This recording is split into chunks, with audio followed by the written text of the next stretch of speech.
हमारे मोहल्ले के एक वेले तरीन अंकल हैं जो आए दिन अब्बा हुजूर को हमारी कारिस्तानियों की मुकम्मल रिपोर्ट फराहम करते हैं। हमारे पीछे किसी दुम छल्ले की तरह लगे रहते हैं। हमेशा इसी टोह में होते हैं कि हम कोई नादानी करें और वो उस पे पानी फेर दें। आखिर तंग आकर हम दोस्तों ने मिलकर उन्हें सबक सिखाने का प्लान किया। प्लान ये था कि मैं दोस्तों की मौजूदगी में अंकल से बदतमीजी करके लड़ाई पे उकसाऊंगा। जब लड़ाई होने लगेगी तो मेरे दोस्त बीच बचाव कराने की आड़ में अंकल को जकड़ लेंगे। इसी दौरान मैं 2-4 जॉन सीना के दाव लगा के अंकल की अकल ठिकाने लगाऊंगा। आज सुबह प्लान के मुताबिक अंकल का वेट कर रहे थे। जैसे ही अंकल हमारे सामने से गुजरने लगे मैंने आवाज दी, ओए बशीरे। ये सदा अंकल के लिए गोया तोप का गोला साबित हुई। अंकल मेरे पास आए और कहा कि तमीज के दायरे में बात करो। मैंने झट से एक दायरा खींचा और उसमें खड़े होकर बोला, अंकल आप कितने भाई हो? अंकल ने माथे पे शिकन डालते हुए कहा, 4।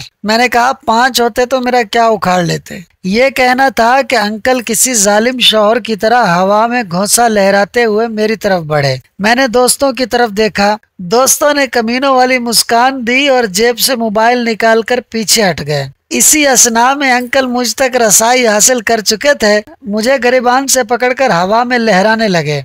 मैंने एक बार फिर दोस्तों की तरफ देखा जो इस फैंटी की वीडियो बनाने में मशगूल थे। तभी अंकल ने मुझे जमीन पे पटखा। मैंने बहुत इल्तिजा की लेकिन अंकल ने मेरी एक न सुनी। अंग अंग हिला दिया जालिम ने। दोस्तों ये एक मजाहिया फर्जी कहानी है, संजीदा मत लीजिएगा। दोस्तों वीडियो अच्छी लगी हो तो फास्ट सुनो यूट्यूब चैनल को सब्सक्राइब कर ले।